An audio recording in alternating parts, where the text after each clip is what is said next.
हरे कृष्णा, राधे राधे। माघ मास महत्तम अध्याय 5वां। चौथे अध्याय में आपने माघ स्नान के महत्व के बारे में जाना। माघ स्नान से आयु, आरोग्य, रूप, सुख और सौभाग्य की प्राप्ति होती है। आइए सुनते हैं अब 5वां अध्याय। इतनी कथा कहकर थोड़ी देर शांत रहने के बाद वशिष्ठ जी ने कहा, हे राजन, भगवान दत्तात्रेय से कार्तवीर्य ने माघ महत्तम सुनने के लिए जो प्रयत्न किए थे उनको मैं अब तुम्हें सुनाता हूँ। उन दिनों भगवान दत्तात्रेय जी सहस पर्वत पर निवास कर रहे थे। तब महिष्मती के राजा कार्तवीर्य ने जाकर उनसे निवेदन किया, हे देवेश, मैंने समस्त धर्म श्रवण किए हैं, अब आप माघ स्नान के फल का वर्णन करें। दत्तात्रेय जी बोले, राजन, मैं तुम्हें वह इतिहास बताता हूँ जो ब्रह्मा जी ने नारद को सुनाया था। इस भारत भूमि में जो प्राणी माघ स्नान नहीं करते उनका जन्म अकारथ ही है। व्रत, दान, तप, यज्ञ आदि सबसे श्री हरि उतने प्रसन्न नहीं होते जितने माघ स्नान से होते हैं। जैसे सूर्य के सामने कोई तेज नहीं टिकता, वैसे ही माघ स्नान के सामने कोई अन्य कर्म नहीं टिकता है। प्राणी को चाहिए कि वह भगवान श्री हरि को प्रसन्न करने की इच्छा से माघ स्नान अवश्य करे। मनुष्य का शरीर हाड़, मांस और रुधिर का एक ढांचा है। यह मूत्र, विष्ठा आदि दुर्गंधों से युक्त रहता है। वृद्धावस्था, शोक, विपत्ति आदि से घिरा है। मानव देह रोगों का घर है। प्राणी का स्वभाव स्वयं संतप्त रहना और दूसरों को संतान देना है। पुरुष लोभ, मोह, क्रोध, निंदा, ईर्ष्या, बैर आदि से पूर्ण है। प्राणी सत्व, तम, रज आदि तीनों दोषों से घिरा रहता है। वह स्वभावतः अधर्म की ओर अग्रसर होता है। प्राणी का शरीर अंत में नाश को प्राप्त होता है। उसमें कीड़े पड़ जाते हैं, विष्ठा या भस्म बन जाता है या कुत्ते, श्रृंगाल आदि का आहार होता है। इस प्रकार का मानव शरीर पाने वाला जीव यदि माघ स्नान न करे तो उसका शरीर धारण करना ही व्यर्थ है। माघ स्नान से प्राणी के समस्त संचित पाप नष्ट हो जाते हैं। ब्राह्मण होकर भी जो विष्णु भगवान से प्रेम नहीं करता वह उसी प्रकार नष्ट होता है जैसे आरोग्य को श्राद्ध, ब्राह्मण विहीन क्षेत्र, आचार रहित कुल नष्ट होते हैं। कपट से भरा धर्म, क्रोध के द्वारा तपस्या, कृत्य संकल्प न होने के कारण ज्ञान, अभिमान से सुनी गई कथा नष्ट होती है। गुरु पर अविश्वास करने वाला ब्रह्मचारी और मंद अग्नि में डाली गई आहुति, अकेले किया गया स्वादिष्ट भोजन स्वतः नष्ट होते हैं। कन्या बेचकर एक कंजूसी द्वारा संचित धन शुद्ध एवं दरिद्र का यज्ञ नष्ट करते हैं। जिज्ञासा, अभ्यास छूट जाए वह विद्या, सदा झगड़ा करने वाला राजा, रोजी कमाने के उद्देश्य से की गई तीर्थ यात्रा तथा व्रत स्वतः नष्ट हो जाते हैं। चुगली तथा झूठी वाणी, संशय, मंत्र जाप, व्याकुल चित्त से किया गया जप नष्ट है। वेद पाठ रहित मूर्ख को किया गया दान, नास्तिक का परलोक, श्रद्धा रहित किया गया धर्म कार्य व्यर्थ होता है। निर्धनता के कारण जिस प्रकार प्राणी इस लोक में समस्त सुख एवं वैभवों से वंचित रहता है, उसी प्रकार हे राजन, बिना माघ स्नान के प्राणी का जीवन सदा देह धारण करना व्यर्थ ही जानो। जो प्राणी मकर के सूर्य में उदय के समय स्नान नहीं करता उसकी मुक्ति नहीं होती, उसके पाप नष्ट नहीं हो सकते। गौ और ब्राह्मण की हत्या करने वाला, स्वर्ण का हरण करने वाला, मदिरा पीने वाला, गुरु की भार्या से संभोग करने वाला, पर स्त्रीगामी आदि 5 प्रकार के महान पापी तक माघ स्नान के द्वारा मुक्ति पा जाते हैं। उनके ये महापाप स्वतः नष्ट हो जाते हैं। माघ स्नान के समय जल में उतरते समय प्राणी के पाप कंपायमान हो जाते हैं। जल कहता है मैं समस्त पापों को नष्ट कर दूंगा। जब प्राणी माघ स्नान कर लेता है तो उसके पाप नष्ट हो जाते हैं। समस्त पाप नष्ट हो जाने के कारण वह निर्मल हो जाता है। माघ स्नान प्राणी के पापों को इस प्रकार जला देता है जैसे अग्नि ईंधन को जला डालती है।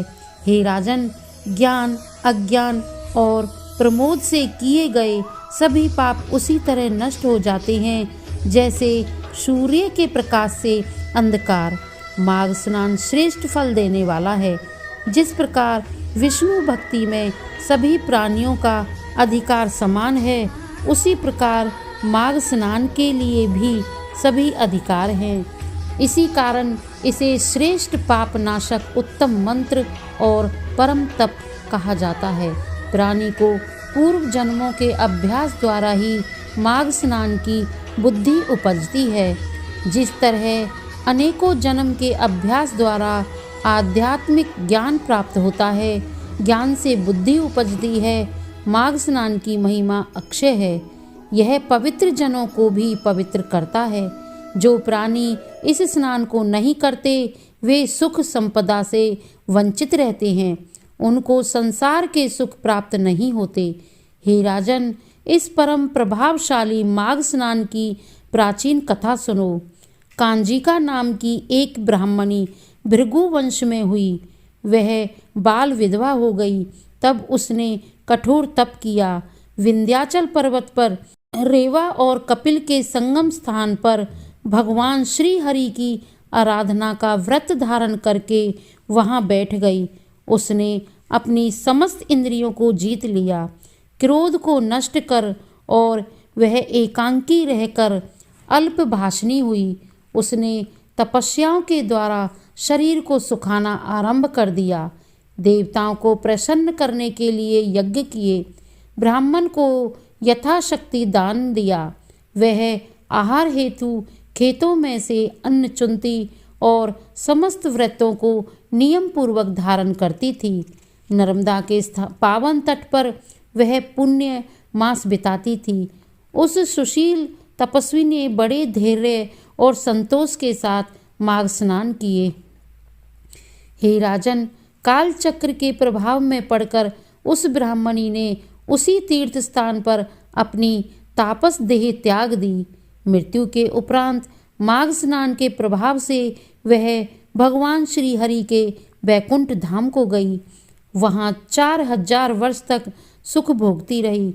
उसके बाद ब्राह्मण जी ने सुंद और उपसुंद नामक महाबली दैत्यों का नाश करने के लिए उस ब्राह्मणी को तिलोत्तमा के रूप में पुनः अवतरित किया।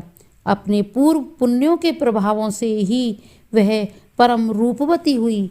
वह समस्त ब्राह्मण में परम सुंदरी थी। उसे देखकर देवता तक मोहित हो गए थे। वह समस्त अप्सराओं में श्रेष्ठ थी। उसके सृजन सारे भगवान ब्रह्मा जी भी उसके रूप को देखकर आश्चर्यचकित रह गए। उन्होंने प्रसन्न होकर उसे आज्ञा दी, हे मृगलोचने, शीघ्र ही इन दोनों महापराक्रमी दैत्यों का जाकर संहार करो। प्रभु की आज्ञा मानकर वह हाथ में वीणा धारण किए ब्रह्मलोक में पुष्कर क्षेत्र में पहुंची। उसने रेवा के जल में स्नान किया, चमकीले लाल वस्त्र धारण किए, करंदनी और नुपुरों की मोहक आवाज करती हुई चली। उसने गले में मोतियों की माला और कानों में लटकने वाले कुंडल पहने। ताधवी के फूल चोटी में गूंथे। अशोक वृक्ष के नीचे बैठकर उसने वीणा बजाकर मधुर लय में गाना शुरू किया। इस परम सुंदरी को जब नितांत अकेली मधुर स्वर में गाता उन दैत्यों ने सेवकों ने देखा तो अपने स्वामी के पास जाकर सूचना दी।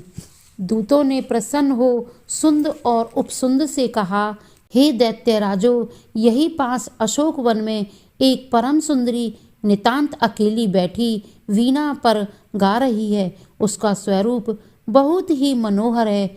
मालूम नहीं है कि वह देवी है, मानवी है अथवा दानवी है। कहा नहीं जा सकता है कि वह अप्सरा है या राक्षसी है। यह नितांत सत्य है कि वह स्त्री रत्न है। आप दोनों ही स्त्री रत्नों के परखी हो, इसलिए चलकर उस मनोहर रूप धारणी स्त्री को अवश्य देखो। दूतों के उन वचनों को सुनकर वे दोनों कामुक दैत्य तुरंत उठ बैठे। उन्होंने मध्य पात्र वहीं छोड़ दिए। सेवा में रत सहस्त्रों सुंदरियों को त्याग कर वे अपनी भारी गदाएं लेकर दूतों के साथ उस परम सुंदरी को देखने चल दिए, जो वास्तव में उनका वध करने हेतु प्रगटी थी। जैसे ही वे उसके सम्मुख पहुँचे, उसके मनोहर स्वरूप को देखते ही मोहित हो गए। उसके रूप, सौंदर्य, श्रृंगार और कटाक्ष में उन दोनों के हृदय में कामाग्नि भड़का दी। वे दोनों मस्त हाथी की तरह उसके सामने जाकर खड़े हो गए। दोनों ही मद्य पिए थे और दोनों ही उस स्त्री के ऊपर आसक्त थे। इस कारण आपस में ही लड़ बैठे। सुंदरी ने कहा, हे भाई, तू अब इस स्थान को त्याग कर चला जा। सुंद ने कहा, हे भाई, तू अब इस स्थान को त्याग कर चला जा। यह मृगलोचनी अब मेरी पत्नी होकर रहेगी। उपसुंद बोला, नहीं, ऐसा नहीं हो सकता। इसे तो मैं अपनी पत्नी बनाऊंगा। उसके लिए वे दोनों आपस में लड़ने लगे। दोनों अपनी गदाओं से एक दूसरे पर प्रहार करने लगे। काल की गति से वे दोनों महापराक्रमी दैत्य आपस में द्वंद्व करते हुए मारे गए। दैत्यों को मरा जान उसके साथ ही भागने लगे और देवता प्रसन्न हो जयकार करने लगे और अपना कार्य पूर्ण हुआ। देख तिलोत्तमा सभी दिशाओं को अपने दिव्य प्रकाश से आलोकित करती हुई सीधी ब्रह्मलोक को चली गई। हे राजन, तिलोत्तमा को सकुशल आया देखकर ब्रह्मा जी ने संतुष्ट होकर वरदान देते हुए कहा, हे चंद्रवंदनी, मैंने तुमको सूर्य के रथ पर स्थान दिया। जब तक आकाश में सूर्य है तब तक तुम नाना प्रकार के भोगों को भोगो। इस प्रकार वह ब्राह्मणी आज तक सूर्य लोक में दिव्य भोग प्राप्त करती हुई माघ स्नान का फल प्राप्त कर रही है। हे राजन, यदि प्राणी परम गति और दिव्य भोगों की इच्छा करता है तो उसे मकर संक्रांति में स्नान करना चाहिए। माघ स्नान से उत्तम फलदायक और कोई नहीं है। इसके द्वारा प्राणी के समस्त पाप नष्ट हो जाते हैं और अनेक यज्ञों से भी कई गुना फल प्राप्त होता है। अंत समय प्राणी मोक्ष को पाता है। बोलो विष्णु भगवान की जय।